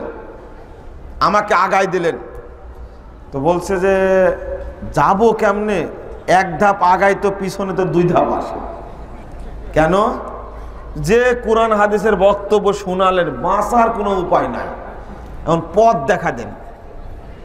সেই লোকটি আমি প্রোগ্রাম করে যমুনা সেতু পার হয়ে চলে আসছি, এরপর আমাকে ফোন দিয়েছে, আপনি ঠিক মতো পার হতে পেরেছেন? আমি শুনছি গাড়ি অ্যাক্সিডেন্ট হয়েছে, গাড়িতে জ্যাম। আমি বলে দিয়েছি ফোন করে যে এই গাড়িটাকে যে কোনো মূল্যে যমুনা সেতু পার করে দিবা। বক্তব্য শুনে এতটাই গলে গেছে অন্তরটা, শেষ পর্যন্ত ফোনে আমাকে বলল আমার জন্য দোয়া করবেন, আল্লাহ যেন আমার পেটে কোনোদিন হারাম না ঢোকায়। হতে পারে না? এরা বাস্তবতা। এটা বলতে চাচ্ছিলাম। 4টা কারণ। কয়টা কারণ বলেছি? বললে হয়েছে কয়টা? 3টা হয়েছে। 1 নম্বর হলো সালাত কবুল না হওয়ার কারণ হলো অন্তরে শিরিক রয়েছে। 2 নম্বর নবীর পদ্ধতিতে আদায় করা হয় না। 3 নম্বরটা কি বলছিলাম? হারাম রুজি থাকার কারণে ইবাদত কবুল হয় না। আপনি একটা সুজা সরল হাদিস শুনেন তো, সরল হাদিস বুঝেন, একবারে পানির মতো, বুঝতে কোনো সমস্যা হবে না। তাবরানী আউসাত 6 নম্বর খণ্ডের 113 পৃষ্ঠার হাদিস। রাসূল সাল্লাল্লাহু আলাইহি ওয়াসাল্লাম বলছেন, লা ইয়াদখুলুল জান্নাতা জাসাদুন গুদ্দিয়া বিল হারাম। যে দেহ হারাম দ্বারা গঠিত হয়েছে, এই দেহ কখনো জান্নাতে প্রবেশ করবে না। ও বিড়িখোর, ও সিগারেটখোর, ও জর্দাখোর, ও গাঁজাখোর, ও মদখোর, ও চুয়ানিখোর, ফেন্সিডিলখোর, যারা মাদক দ্রব্য সেবন করে, তাদের দেহটা পুরো হারাম দ্বারা পরিণত, এই দেহ জান্নাতে প্রবেশ করবে না। বাংলাদেশে মাদকতার ছড়াছড়ি, শেষটাই মাদকতার। আমার আফসোস লাগে, একজন লোক 30 বছর যাবৎ সালাত আদায় করছে, এই বেকুব 30 বছর যাবৎ বিড়িও খাচ্ছে। এটা হয় কি করে বলেন তো দেখি? এত খারাপ জিনিস, এটা এত খারাপ জিনিস মাদকতা। আমার বক্তব্য দিয়ে মনে হয় না যে বক্তব্যটা কাজে লাগছে। কেন যে কাজে লাগছে না? মানুষ পরিবর্তন হয় না। আসলে কি পরিবর্তন হয় মনে করেন? না। যখন একা একা বাসে যাতায়াত করি তখন মনে হয় না। বাস থেকে নামার পরে একসঙ্গে জামাত করে যেভাবে সিগারেট ধরায়, তখন মনটা হতাশ হয়ে যায়। না, বক্তব্য মনে হয় কাজ হয় না। এত মাদকতার বিরুদ্ধে বলি, কোনো কাজ হয় না। বিড়িখোর, সিগারেটখোর, জর্দাখোর।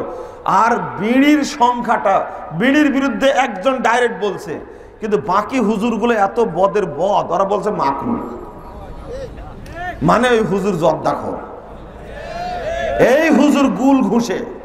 হুজুর এতই বদের বদ, বলছে গুল যদি মুখে দিয়ে কেরাত চুরি করি তাহলে কেরাত কণ্ঠটা খুব জোরালো হয়। ব্যাকুপ্তার যে অজুই নষ্ট হয়ে গেছে, তোর কিভাবে নামাজ হবে? তোর কেরাত করে কি করবি তুই? বুঝেননি কথা? গুল মুখে দেওয়া মানে গু মুখে দেওয়া। কি কি বললাম আপনাদেরকে? বলেন তো কি বললাম? বুঝতে পারেননি আমার ভাষাটা? যদি যদি পায়খানা গায়ে লেগে থাকে, ওর ওযু হবে? ওর নামাজ হবে? তো গুল মুখে দেওয়া, তো গু মুখে দেওয়া, নামাজ হবে কি করে? হুজুর সাবধান। আপনার এই ফতোয়ার কারণে যুবক ছেলেরা মাদক, এই বিড়ি থেকে শুরু করে সিগারেট, সিগারেট থেকে শুরু করে ফেন্সিডিল, ফেন্সিডিল থেকে শুরু করে একবারে বাংলার মদ, বাংলা কি বাংলাদেশ সরকার অনুমোদিত মদের দোকান লেখা আছে না বিভিন্ন জায়গায়। আরে মাকরু মানেই তো হলো অপছন্দনীয়। শরীয়তে কোনো অপছন্দনীয় জিনিস আছে নাকি? তো বললো কি করে মাকরু? সাবধান, এই জর্দাখোর পার পাবে না, বিড়িখোর পার পাবে না। ওই হাদিসটা মনে হয় বলাই লাগে এখন। 5709 নম্বর হাদিস নাসাইয়ের মধ্যে আসছে। খান, ভালো করে খান, আপনাদের জন্য আপ্যায়নের ব্যবস্থা আছে। বিড়ি যত পারো খাও, আপ্যায়নের ব্যবস্থা আছে তোমার জন্য। একবারে টাটকা আপ্যায়ন কিয়ামতের মাঠে পাবা। আল্লাহ রাসূল সাল্লাল্লাহু আলাইহি ওয়াসাল্লাম বলেছেন, কুল্লু মুসকিরিন হারাম, যত নিশা জাতীয় দ্রব্য রয়েছে হারাম। ইন্নাল্লাহ আযজা ওয়া জালাহিদা, আল্লাহ রাব্বুল আলামিন অঙ্গীকার করেছেন, ওয়াদা করেছেন, প্রতিজ্ঞা করেছেন, লিমান শারিবাল মুসকির, যে ব্যক্তি নিশা জাতীয় দ্রব্য পান করবে আল্লাহ তার জন্য ওয়াদা করেছেন, অঙ্গীকার করেছেন, প্রতিজ্ঞা করেছেন, আইয়াসকিয়াহু মিন তিনাতিল খাবাল, কিয়ামতের মাঠে ওকে তিনাতুল খাবাল দ্বারা আপ্যায়ন করাবেন। সাহাবীরা বুঝলেন না, বললেন ওমা তিনাতুল খাবাল, আল্লাহ নবী তিনাতুল খাবাল বলতে কি বুঝালেন? সাহাবীরাদের এই প্রশ্নের কারণে রাসূল সাল্লাল্লাহু আলাইহি ওয়াসাল্লাম বললেন, বুঝলে না তিনাতুল খাবাল, তুমি বুঝলে না? আরাকু মিন আহলিন নার আও উসারাতু আহলিন নার, আরে জাহান্নামীদের পুরানোর কারণে তাদের দেহ থেকে যে রক্ত, পুঁজ, গলিত গোশত, ঘাম বের হবে, রস বের হবে, এইগুলো জমা হবে খাবাল নামক সাগরে, বিশাল দরিয়ায় জমা হবে। সেখানে আগুনের ফুটন্ত, জাহান্নামের আগুনের ফুটন্ত সাগরে জমা হবে। আল্লাহ রাসূল বলছেন, যারা মাদক দ্রব্য সেবন করেছে কিয়ামতের দিন ওই ফুটন্ত এই রক্ত, পুঁজ, গলিত গোশত, ঘাম মিশ্রিত জুস তাদেরকে পান করানো হবে। আস্তাগফিরুল্লাহ, আস্তাগফিরুল্লাহ। এই হাদিস তো অনুবাদ করাই যায় না, এই হাদিস অনুবাদ করাও খুব কঠিন হয়। ছি ছি ছি ছি ছি, নাউজুবিল্লাহ। যে এই হাদিস শুনবে, যার কানের মধ্যে এই হাদিস যাবে, ও মরা পর্যন্ত একটা সিগারেট, একটা বিড়ি মুখে দিতে পারবে না, যদি সামান্যতম ঈমান থাকে। এটা কে ওয়াদা করেছেন? আল্লাহ ওয়াদা করেছেন, ওকে খাওয়ায় ছাড়বেন। জুস অনুবাদ করলাম, তো আপনারা একটু হাসলেন, তাই না? না, হাসছেন কেন আপনি? আমি অনুবাদ ঠিক করছি, অনুবাদে ভুল হয়নি। এই ছেলে, কে মাদ্রাসার ছাত্র আছে বলো তো, জুসের আরবি কি? হ্যাঁ, জুসের আরবি হলো আসির। আল্লাহর নবী ১৫০০ বছর পূর্বে শব্দ উল্লেখ করেছেন, ওর মধ্যে উসারাতু আহলিন নার, অর্থাৎ জুসি বলেছেন আল্লাহ রাসূল। সব মিলে তো কি হয়? জুসি তো হয়, জুস হয় না? সব মিলে জুসি পান করাবেন। খুব অপেক্ষায় থাকেন, আমি আর এই হাদিস বলবো না। এই বিড়িখোর মদখোররা সাবধান থাকবেন। আর একটা সাবধানতা অবলম্বন করা যায়, বলা যায়, আমি 3 শ্রেণীর মানুষকে অত্যন্ত জঘন্য মনে করি। তার মধ্যে নাম্বার 1 বেনামাজি, একটু পরেই বলবো, থামেন, সময় আসছে। নাম্বার 2 হলো বিড়িখোর, মদখোর, গাঁজাখোর। নাম্বার 3 হলো এই দিবস পালন করে শিক্ষা সফরে বের হয় এই নগ্ন বেহায়া মহিলারা, যারা স্বামীর কথা শোনে না, তারা হলো সবচেয়ে বেহায়া। এই 3 শ্রেণীর মানুষের মধ্যে আপনারা ঠিক বলছেন কেন তা তো বুঝতে পারছি না। আজকে বিয়ে খেয়েছেন শুক্রবারে, যারা আজকে যারা শুক্রবারে বিয়ে খেয়েছেন, আগেও তো বক্তব্য দিয়েছি, আপনার বউটাকে সাজিয়ে কমিউনিটি সেন্টারে নিয়ে গেছেন বিয়ে করার জন্য, সবার জন্য আপনি ফ্রি করে দিয়েছেন। আজ কি করেছেন আপনি? ঠিক বললেন কি করে?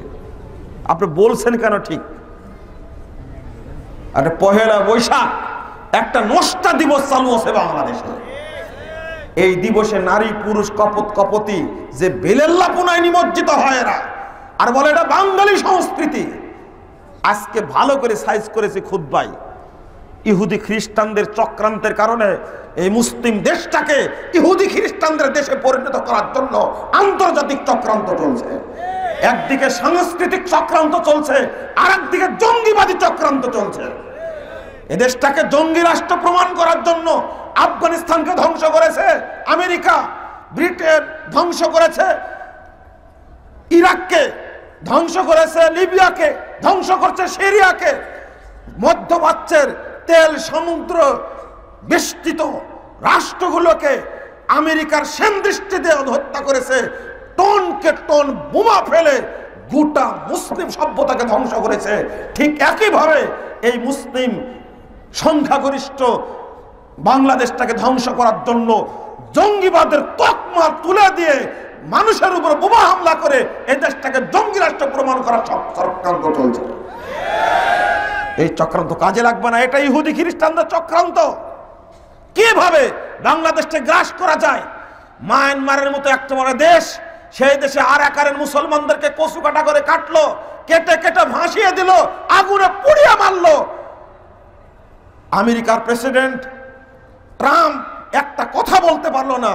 ও সুসিকে যে পুরস্কার দিয়েছে, পুরস্কার বাতিল করে, সুসি মেরে মানুষকে শেষ করে ফেলে দিল, ওর পুরস্কার বাতিল করে কি আছে? যদি এটা ইরাকে হতো, যদি এটা আফগানিস্তানে হতো, লিবিয়ায় হতো, একদিন সময় লাগতো না, একবারে টনকে টন বোমা মেরে গোটা জাতিকে ধ্বংস করে দিত। মায়ানমারকে কিছু বলেনি কেন? কারণ হলো এরা মুসলমানকে মারছে, আরো মার, যত মারবি তত সুবিধা হবে। বাংলাদেশটাকে ঠিক ওইভাবে একটা লক্ষ্য বস্তু বানিয়েছে। একদিকে চীন আর একদিকে ভারত। আমেরিকা চাচ্ছে আমি কর্তৃত্ব করব কিভাবে। এই কর্তৃত্ব করার আশায় বাংলাদেশটাকে করায়ত্ত করার জন্য আন্তর্জাতিক ষড়যন্ত্র চলছে। আল্লাহর কাছে দোয়া করছে, আল্লাহ এই ষড়যন্ত্র থেকে তুমি আমাদের রক্ষা করো। উপায় নাই। এই যারা বিলেল্লাপনার কাজ করছে, এই বুদ্ধিজীবী যারা, এক শ্রেণীর অশিক্ষিত বুদ্ধিজীবী আছে বাংলাদেশে, যারাই 14 ফেব্রুয়ারি বেশ্যা দিবসের আমদানি করেছে। ওকে বলেছে কি ভালোবাসা দিবস। এতই বদমাশের বদমাশেরা, এতই বাটপারের বাটপার। এটা কি ভালোবাসা দিবস না বেশ্যা দিবস বলেন তো? এটা নষ্টা দিবস, লুচ্চা দিবস, একটা লুচ্চা দিবস। কপত কপতি ছাত্র ছাত্রী, যুবক যুবতী যা করে এই দিনটাতে, কারা তৈরি করেছে? সব আমেরিকা চাটা, এই পাশ্চাত্যের চাটা, চাটা গোলামরা বাংলাদেশের সংস্কৃতিকে নষ্ট করার জন্য, বেহায়া বানানোর জন্য তারা এই কাজটা করেছে। কেউ কথা বলবে না তাদের বিরুদ্ধে, কেউ কথা বলবে না। সুন্দরী প্রতিযোগিতা একটা আছে না, এই একটা নোংরা প্রতিযোগিতা, আপনি কয়টা বলবেন? আর একটা হচ্ছে পহেলা ফাল্গুন, আর একটা নষ্টা দিবস, একটা আর একটা আছে পহেলা জানুয়ারি, 31st নাইট। আমি বলি ফষ্টি নষ্টি নাইট, ওটা 31st নাইট কিসের? এগুলো কি কি আমদানি এগুলো সব বাংলাদেশে। পহেলা বৈশাখ একজন প্রফেসর, বিশ্ববিদ্যালয়ের সিনিয়র প্রফেসর, সিনিয়র মোস্ট এইরকম প্রফেসর, আরে কুকুরের মূর্তি মাথায় দিয়ে, গাধার মূর্তি মাথায় দিয়ে ঘুরছে, মানে কুকুর হওয়া গাধা হওয়া। বুঝতে পারে না মানুষ বানাইছে তোকে আল্লাহ, এত সুন্দর তোর চেহারা, আর তুই কুকুরের মুখোশ পরে ঘুরছিস। তো লজ্জা থাকা উচিত, হায়া থাকা উচিত। সারা দেশে বিস্তার করছে, আবার ভাতা চালু করেছে আরো ন্যাংটা হওয়া, টাকা দিয়ে মানুষকে চেষ্টা করাচ্ছে ন্যাংটা হওয়ার জন্য। বিশ্ববিদ্যালয় চত্বরে, বাংলাদেশের নয় প্রাচ্যের অক্সফোর্ড বলা হয় ঢাকা বিশ্ববিদ্যালয়কে, সেই বিশ্ববিদ্যালয় চত্বরে এই কয়েক বছর আগে, 2 বছর আগে যে নষ্টাপনা হয়েছে, যদি কোনো হিন্দু মহিলাও দেখে তো পহেলা বৈশাখের নষ্টামির মধ্যে সে অন্তর্ভুক্ত হবে না। মুসলমান কিভাবে হয় তার মধ্যে? আমি বলতে চাচ্ছিলাম, মাঝখান থেকে 2টা বিষয় চলে আসছে। আপনাদের অনুরোধ করব, আপনাদের মা বোনকে মেয়েকে কখনো, নিজের স্ত্রীকে কখনো দিবস পালনের অনুষ্ঠানে নিয়ে যাবেন না, কখনো মেয়েকে শিক্ষা সফরে পাঠাবেন না। ও হাজী সাহেব, হাজী সাহেব, আপনার সালাত কবুল হবে কি করে? আপনার ছোট মেয়েকে নরসিংদী কলেজ থেকে পাঠিয়ে দিলেন শিক্ষা সফরে, গেছে কোথায়? সিলেটের জাফলংয়ে, গেছে কোথায়? চিটাগঙ্গের কক্সবাজারের সেন্ট মার্টিন দ্বীপে গেছে। সাথে কে আছে? আপনার মেয়ের সাথে কে আছে? আপনি নেই, আপনার বেটা নেই, মাহারাম কেউ নেই তার সাথে, তার সাথে তার বন্ধুরা আর শিক্ষকেরা। হাজী সাহেব জায়নামাজের শপে বসে জায়নামাজে দাঁড়িয়ে দোয়া করতেছে রাত 3টার সময়, আল্লাহ তুমি আমার মেয়েটাকে সহি সালামতে ফেরত নিয়ে আসো। ওই সহি সালামতে আসবে? ওর টিচারেরা ওর বন্ধুরা ওকে ঠিক রাখবে?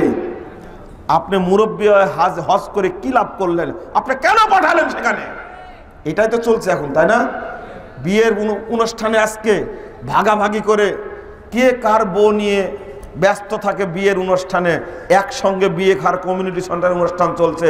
এই অনুষ্ঠানে বিয়ে খাওয়াতে তো হারাম, আপনি যেতে পারবেন না। সাথে আর একটা কথা বলেনি, আমি গত বছর বলে গেছিলাম, এই অগ্নি পূজা চলবে না। বিয়ের মজলিসে চলে যেটা, এটা হলো অগ্নি পূজা। 1 সপ্তাহ যাবত বিয়ের বাড়িতে, হাজী সাহেব আপনার বাড়িতে 1 সপ্তাহ যাবত লাইটিং করা হয় অগ্নি পূজা। এটা 1 সপ্তাহ যাবত হিন্দি গান বাজানো হয়, সেখানে নারী পুরুষ একসঙ্গে কপতি নাচানাচি করা হয়। ওটা একটা জেনা বেশ্যালয়ের কারখানা তৈরি করা হয়। গায়ে হলুদের অনুষ্ঠান করা হয় না কেন? গায়ে হলুদের অনুষ্ঠান এইভাবে পালন করতে হবে? আস্তাগফিরুল্লাহ, নাউজুবিল্লাহ, নাউজুবিল্লাহ, নাউজুবিল্লাহ। হাজী সাহেব খুশি কত, আমার বাড়িতে আজকে আমার মেয়ের গায়ে হলুদ। হাজী সাহেব খুশিতে বাগবাগ, মেয়েটাকে নগ্ন করে বসিয়ে রাখছে, আর তার বন্ধুরা এসে তার গালে ঠোঁটে মুখে হলুদ মাখায় বাড়াচ্ছে। আপনি বলেন তো দেখি, এটা কি ইসলামী পরিবার? একে হাজির পরিবার এটা? আমি আবারও বলবো, গড্ডালিকা প্রবাহে গা ভাসিয়ে দিতে হবে না। বেদাতীদের সাথে আপোষ করা যাবে না। ঈদগাহাতে সাজসজ্জা চলে না, সালাতের স্থানে সাজসজ্জা চলে না। আমি গতবার বলে গেছি যে এই অগ্নি পূজা বন্ধ করতে হবে। আমার কথাটা আপনারা মানেননি কেন জানি না, হয়তো আমার উপর রাগ করেছেন কিনা জানি না।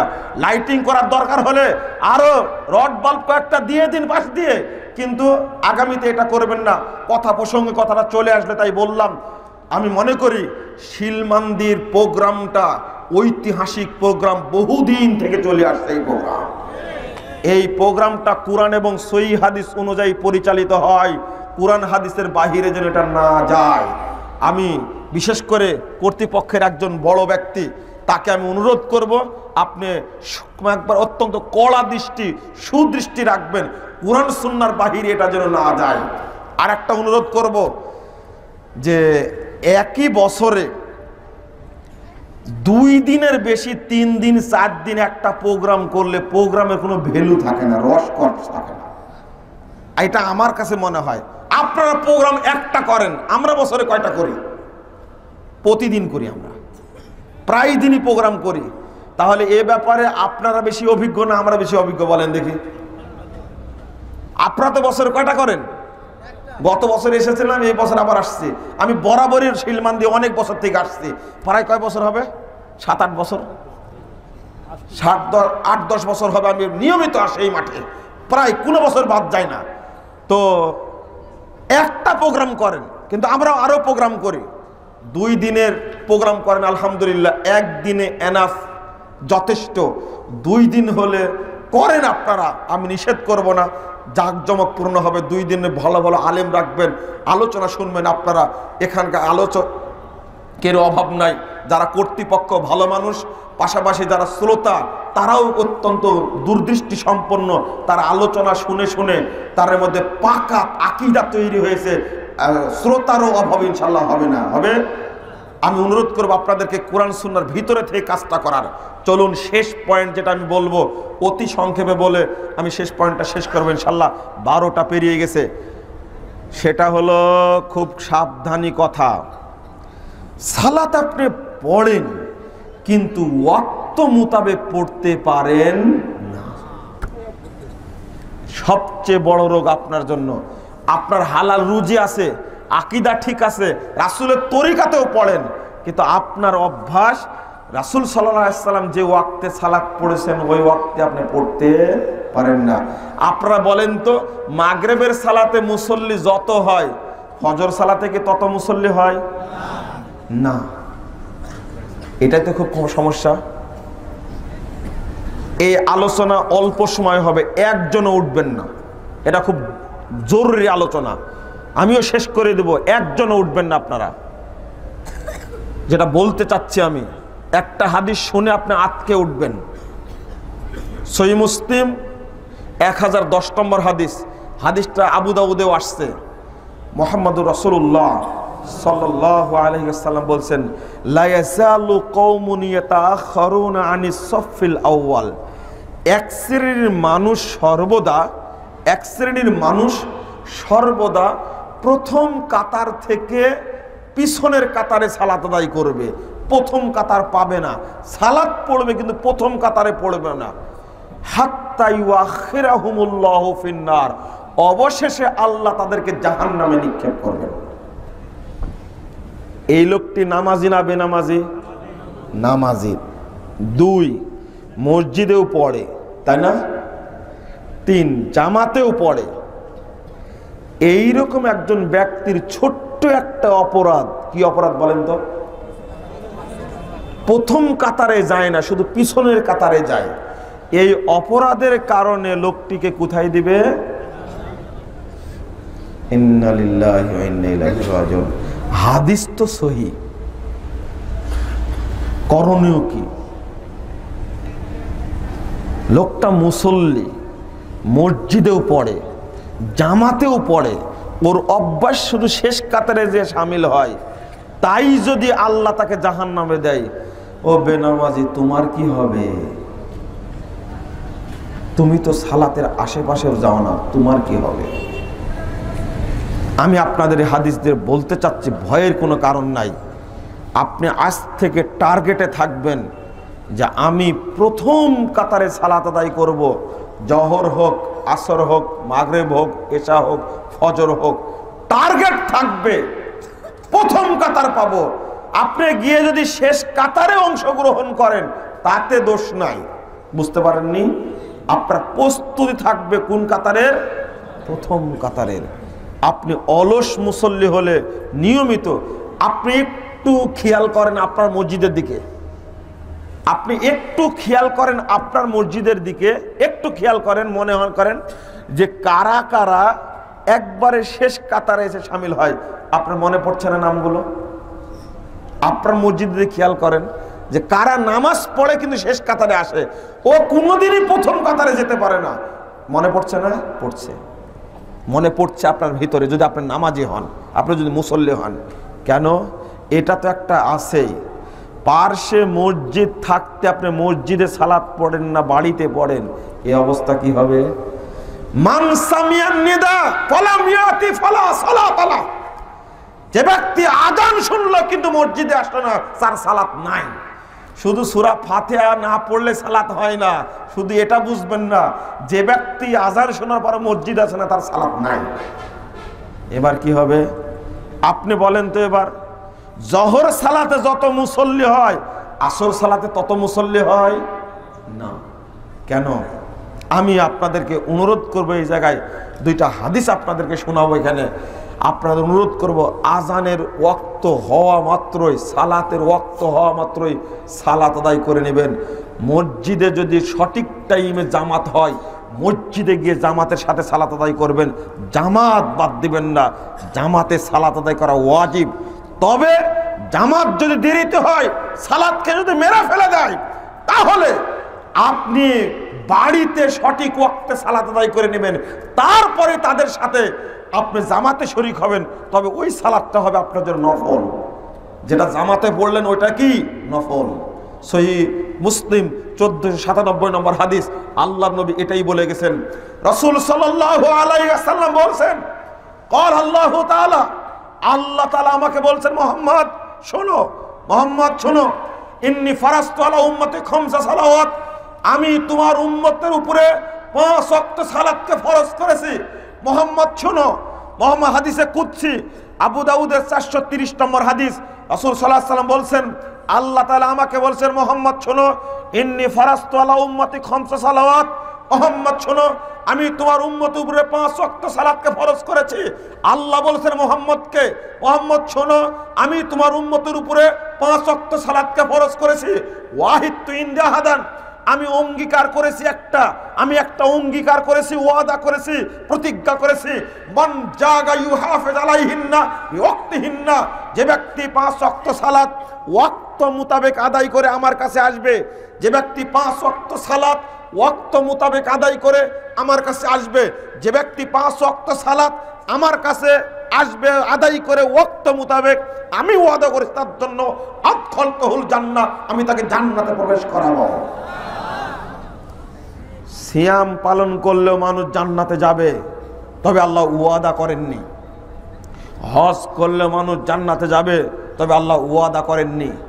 যাকাত দিলেও মানুষ জান্নাতে যাবে, সাদকা করলেও জান্নাতে যাবে, কিন্তু আল্লাহ ওয়াদা করেননি তাকে আমি জান্নাত দিব। কিন্তু আল্লাহ রাব্বুল আলামিন ওয়াদা করেছেন, যে ব্যক্তি 5 ওয়াক্ত সালাত আউয়াল ওয়াক্তে আদায় করে যাবে আল্লাহর কাছে, আল্লাহ ওয়াদা করেছেন আমি তাকে জান্নাত দান করব। ওমান লাম ইউহাফিজ আলাইহিন্না বিওয়াক্তিহিন্না, যে ব্যক্তি হেফাজত করে যাবে না, 5 ওয়াক্ত সালাত ওয়াক্ত মোতাবেক পড়বে না, ফালা আহাদা লাহু ইনদি, তার জন্য আমার কাছে কোনো ওয়াদা নেই। আল্লাহ ওয়াদা করেননি। আমি আপনাদের বলবো, অবশ্যই 5 ওয়াক্ত সালাত ওয়াক্ত মোতাবেক আদায় করবেন। সবচেয়ে ভালো দৃষ্টান্ত দেখে আসছেন আপনারা, হাজী সাহেবরা যারা মক্কায় গেছেন, ঠিক আজানের ওয়াক্ত হওয়া মাত্রই আজান হয়, তাই না? জহর সালাত কয়টায় পড়া হয়? আশ্চর্য, ভাবতেও পারেননি। 12টা 3 মিনিটে ওয়াক্ত হচ্ছে, আজান হয়ে গেল সাথে সাথে। বাংলাদেশের কিছু এক শ্রেণীর মানুষ আহলে হাদিস মসজিদগুলোকে পুড়িয়ে দিতে চায়, ইফতার নাকি নামাজ আমরা সূর্য ডুবার আগেই করি। তাই এরা যে উমরা করতে যায় রমজান মাসে, এদের লজ্জা নাই? ওরা হারামে আজান হওয়া মাত্র ইফতার করে কেন? 5 মিনিট পরে করতে পারে না? বুঝেননি মনে আপনারা? ওখানে কি 5 মিনিট পরে আজান দেওয়া হয়? টাইমটা কোনো ব্যক্তিগত না, এটা ইন্টারন্যাশনাল টাইম। সারা পৃথিবীতে আপনারা যদি এই দেশে 1টা মিনিট চেঞ্জ করেন, সারা পৃথিবীতে টাইম চেঞ্জ হয়ে যাবে। এই বুদ্ধিটা মানুষের মধ্যে নাই। আমি শেষ আলোচনা করতে চাচ্ছিলাম এইটা, শুনুন, ওয়াক্ত মোতাবেক আপনি সালাত আদায় করুন, ওয়াক্ত মোতাবেক সালাত আদায় করুন। আল্লাহ রাসূল সাল্লাল্লাহু আলাইহি ওয়াসাল্লামকে জিজ্ঞেস করা হলো, 424 নম্বর হাদিস আবু দাউদের মধ্যে আসছে, আল্লাহ রাসূল সাল্লাল্লাহু আলাইহি ওয়াসাল্লামকে প্রশ্ন করা, আইয়ুল আমাল আফজাল, পৃথিবীতে যত আমল রয়েছে তার মধ্যে শ্রেষ্ঠ আমল কোনটা? পৃথিবীতে যত আমল রয়েছে, শরীয়তে যত আমল রয়েছে, সমস্ত আমলের মধ্যে শ্রেষ্ঠ আমল কোনটা? আল্লাহ রাসূল বলছেন, আস-সালাতু ফি আউয়ালি ওয়াক্তিহা, আউয়াল ওয়াক্তে সালাত আদায় করা হলো আল্লাহর কাছে সবচেয়ে প্রিয় আমল, সবচেয়ে দামি আমল। রাসূল সাল্লাল্লাহু আলাইহি ওয়াসাল্লাম, আপনারা তো বুঝছেন না ওয়াক্ত মোতাবেক সালাত আদায় করার গুরুত্ব, বুঝতে পারছেন না আপনারা। আপনাদের বোঝানোর চেষ্টা করছি আমি। আপনারা আজ থেকে মানে ওয়াক্ত মোতাবেক সালাত আদায় করবেন। বিশেষ করে ফজর এবং আসর এই 2 ওয়াক্ত সালাত কখনো আপনি দেরি করে পড়বেন না। বলুন ইনশাআল্লাহ। ঠিক তো? বুঝতে পারছেন তো? 554 নম্বর হাদিস সহিহ বুখারীর মধ্যে এসেছে, মুহাম্মদুর রাসূলুল্লাহ সাল্লাল্লাহু আলাইহি ওয়াসাল্লাম বলছেন, আল্লাহর নবী সাল্লাল্লাহু আলাইহি ওয়াসাল্লাম বলছেন, ফেরেশতা 2 বার পরিবর্তন হয়। ফেরেশতা 2 বার পরিবর্তন হয়, একটা হলো আসরের টাইমে আর একটা হলো ফজরের টাইমে। যখন আল্লাহর কাছে যান ফেরেশতারা, তখন আল্লাহ জিজ্ঞেস করেন, প্রতিদিন আল্লাহ জিজ্ঞেস করেন ফেরেশতাদেরকে, কাইফা তারাকতুম ইবাদি, ও ফেরেশতারা আমার বান্দাদেরকে তুমি কিভাবে রেখে আসলে? ও ফেরেশতারা আমার বান্দাদেরকে তোমরা কিভাবে রেখে আসলে? তখন ফেরেশতারা জবাব দেয়, কি চমৎকার জবাব, তারাকতুহুম ওয়া হুম ইউসাল্লুন ওয়া ইযা আতাইনাহুম ইউসাল্লুন ওয়া হুম ইউসাল্লুন। আমি যখন তাদের কাছে গিয়েছিলাম, আমরা যখন তাদেরকে ছেড়ে আসলাম, তখন তাদেরকে ছেড়ে এসেছি সালাত অবস্থায়।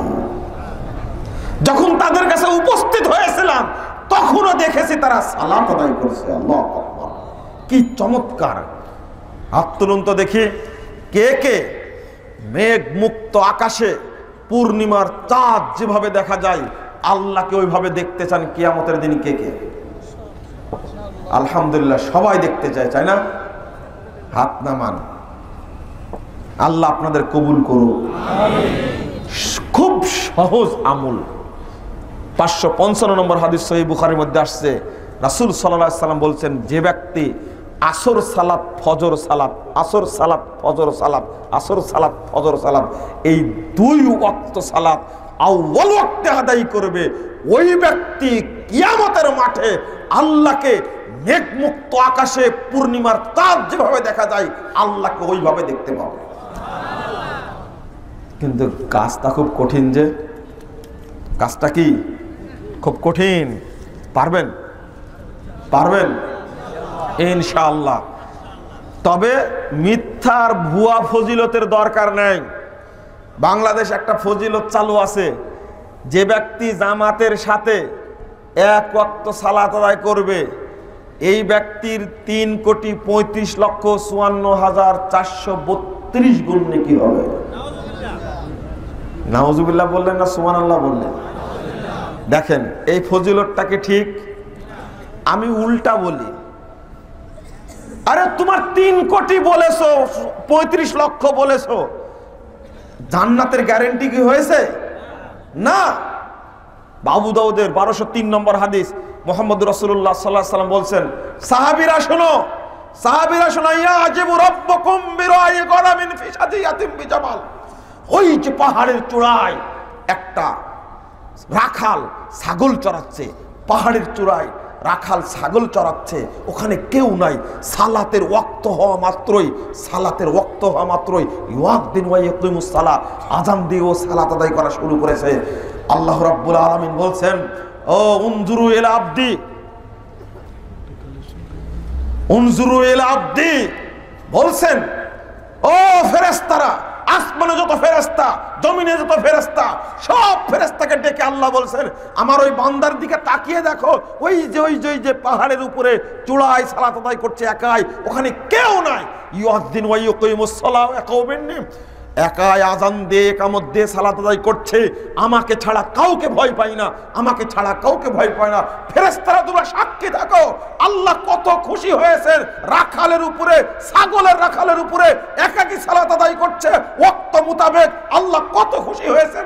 আল্লাহ বলছেন তোমরা সাক্ষী থাকো, গফারতু লি আবদি, আমি আমার বান্দার সব পাপ ক্ষমা করে দিলাম, ওয়া আদখালতুহুল জান্নাহ, আমি তাকে জান্নাতে প্রবেশ করায় দিলাম। মরার আগেই জান্নাতে চলে গেছে, মরার আগেই জান্নাতে চলে গেছে। বন্ধুরা আমার, আমি শেষ নসিহত করব, সব কাজেও যদি অলসতা থাকে, সালাতের ক্ষেত্রে যেন অলসতা না থাকে। ওয়াক্ত হলে সালাত পড়ে নেবেন। দোকানে থাকেন আর মাঠে থাকেন, মাঠে আসেন আপনি কেউ নাই, মসজিদ আসার সময় হচ্ছে না, মাঠে আসেন বহু দূরে, ওখানে একাই আজান দিয়ে সালাত আদায় করেন। 560 নম্বর হাদিস আবু দাউদের মধ্যে আসছে, ওই এক ওয়াক্ত সালাত মরুভূমিতে আদায় করলে আল্লাহর নবী বলছেন ওই 50 ওয়াক্ত সালাতের নেকি দেওয়া হবে। আপনার লস কোথায়? বন্ধুরা আমার, ওই যে বললাম যে ভুয়া আমলের কারণে মানুষ সঠিক আমল ভুলে গেছে। এখন তার মৌলিক কারণ হলো 4টা, সেটা হলো ফাজাইল আমুল, বেহেস্তি জেওর, নিয়ামুল কোরআন আর মুকসুদুল মুমিনিন। এই 4টা বইয়ে মানুষের আকীদা আমলকে একবার ধ্বংস করে দিয়েছে একবার। এখন আমরা যেগুলো লেখালেখি করি, বেদাতিরা এত বড় দুশ্মন হয়েছে, সারাক্ষণ গালিগালাজ করে মঞ্চে উঠে দাঁড়িয়ে, আছে না এরকম? সারাক্ষণ গালিগালাজ করে।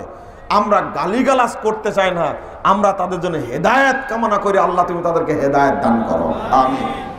জাল হাদিসের কবর রাসূল সাল্লাল্লাহু আলাইহি ওয়াসাল্লাম সালাত বইটা আসার কারণে আমি বড় বিপদে, ভ্রান্তির বেড়া জ্বালা একামতে দিন বইটা লেখার কারণে তো জেল খাটায় ছাড়লো, চেয়েছিল জেএমবি বানিয়ে আজীবন জেলখানায় পচিয়ে ওকে নষ্ট করে দেব। আল্লাহ রাব্বুল আলামিন চাননি, হয়নি, আল্লাহ হেফাজত করেছেন আলহামদুলিল্লাহ। আপনাদের কাছে বর্তমানে নতুন একটা ঔষধ দিয়েছে, মেডিসিন একটা দিয়েছি সারা বাংলাদেশের জন্য, সালাত সম্পর্কে, ওযু সম্পর্কে, আকীদা সম্পর্কে এবং আপনার সিয়াম সম্পর্কে, হজ সম্পর্কে, যাকাত সম্পর্কে 1330টা প্রশ্ন উত্তর নিয়ে ফতোয়া, আরকানুল ইসলাম, প্রশ্নোত্তর আরকানুল ইসলাম, 600 পৃষ্ঠার একটা বই আপনাদের জন্য আমরা সংকলন করেছি। অনেকের কাছে হয়তো এসে গেছে, আপনাদের অনুরোধ করব প্রত্যেক বাড়িতে 1 কপি করে থাকবে, পাশাপাশি 1 কপি করে অন্য আপনার ভাইকে হাদিয়া দিবেন, যেন সেখান থেকে পড়ে সহি আকীদাটা গ্রহণ করতে পারে এবং সহি দাওয়াতের বিপ্লব যেন হয় সমাজের বুকে। এটাই মূলত আমাদের উদ্দেশ্য।